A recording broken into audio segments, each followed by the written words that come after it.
अस्सलाम वालेकुम। अब तक की अहम खबरों के साथ मैं हूं दरख्शां बतूल। नजर डालते हैं अब तक की हेडलाइंस पर। Illegally, they revoked Article 370, which gave Kashmir the special status.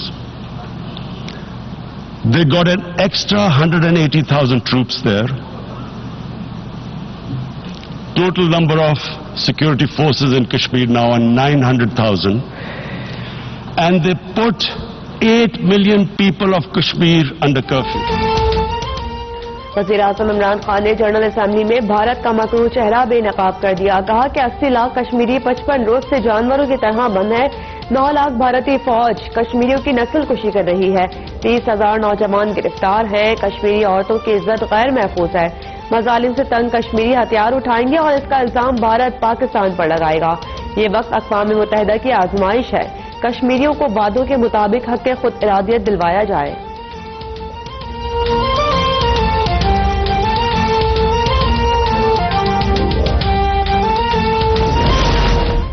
A conventional war starts and anything could happen, but supposing a country 7 times smaller than its neighbor is faced with the choice, either you surrender or you fight for your freedom till death, what will we do? I ask myself this question. And my belief is, La ilaha illallah, there is no God but one. And we will fight. और मसला कश्मीर पर 2 एटमी ताकतें आमने सामने हैं। भारत बड़ा मुल्क है, लेकिन जंग हुई तो आखिरी दम तक लड़ेंगे। जब एटमी ताकत आखिरी हद तक जाती है तो असरात पूरी दुनिया पर पड़ते हैं। वज़ीर आज़म इमरान खान का 2 टोक पैगाम अक़वाम मुत्तहिदा पर यह भी वाज़ेह कर दिया कि तबाही से पहले ही कुछ कर लें। ये धमकी नहीं, लम्हा फिक्रिया है। आलमी बरादरी तिजारती मफादात से बालातर होकर मजलूम कश्मीरियों का साथ दे।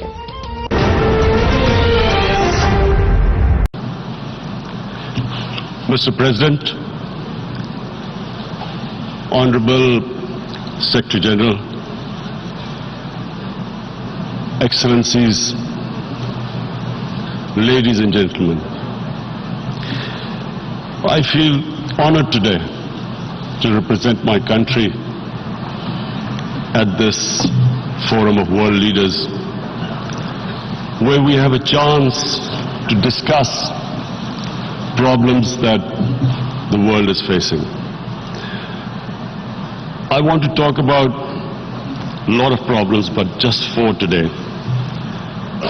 And I especially came to this forum despite a difficult time in my country, facing challenges. I would not have come, but because I feel that there are some very urgent problems which the world must address. So first of all, I start with climate change. So many leaders have talked about climate change. But Mr. President, I feel that there is a lack of seriousness. Perhaps world leaders some of the leaders who can do a lot do not realize the urgency of the situation. We have a lot of ideas, but as someone said, ideas without funding is mere hallucination. Pakistan, I'll give you start with my own country. Our country is amongst the top 10 nations in the world which are most affected by climate change. We depend upon our rivers. We are mainly an agricultural country. And 80% of the water in our rivers comes from our glaciers. The glaciers not just on the Pakistani side, even India. The river, the 80% of the water in Ganges and the Indian rivers also comes from the glaciers, from the Himalayan glaciers, Karakoram, Hindu Kush. And these glaciers are melting at quite a rapid pace. We detected already 5,000 glacial lakes in our mountains.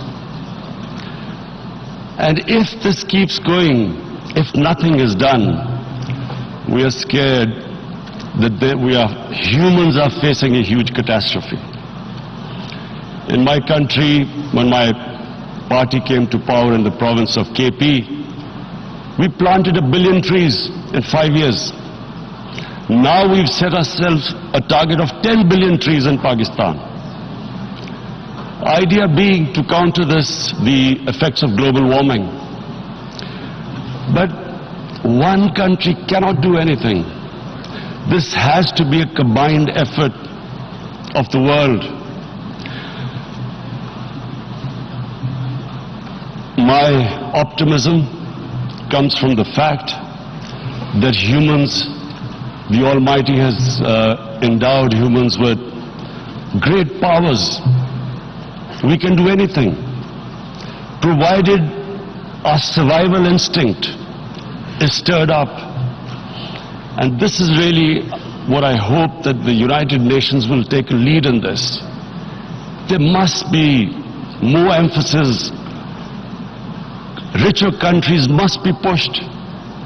Countries that are responsible for, mainly are responsible for greenhouse gas emissions. They must be pushed because our country contributes minuscule amount to greenhouse gases. So I feel that the United Nations must take leadership in this. My second issue for me right now is even more critical. Mr. President, every year, billions of dollars leave the poorer countries and go towards rich countries. Billions of dollars siphoned off by the ruling elites of the developing world. And they find their way into Western bank accounts, offshore accounts, tax havens, expensive properties hidden behind companies bought in Western capitals. Mr. President, this is devastating the developing world. This is causing more poverty, debts. It's impoverishing the developing world. The difference between rich and poor countries is growing because of this. Money laundering, which happens because money leaves the poorer countries into rich countries, is not treated the same as, for instance, money from drugs or terror financing. The seriousness which terror financing and money from drugs, the way it is treated, it's not the same. The way the poor countries are being plundered by their elites. It's not happening. In my country, when I took charge of our government a year back, in the 10 years preceding that, our total debt went up 4 times. The debt we had accumulated in 60 years, just in 10 years it went up 4 times. As a result, the total revenue we collected in 1 year, half of it went into debt servicing. How are we going to spend money on our human beings, 220 million people, when half the money is going into debt servicing? Because our country was plundered by the elites, the ruling elite. And easily they could get the money out. And when Mr. President, we located properties in Western capitals bought by this money through corruption and money laundering, located the properties of these corrupt leaders, we find it so difficult to retrieve it. That money, if we retrieved that money, we could spend on our human beings. But as such, it's so difficult. The laws protecting these criminals, we do not have the sort of money to have expensive lawyers and spend millions and millions of dollars. We need help from the rich countries. And Mr. President, it's critical the rich countries must show political will. They cannot allow this to happen. How can the poor countries spend money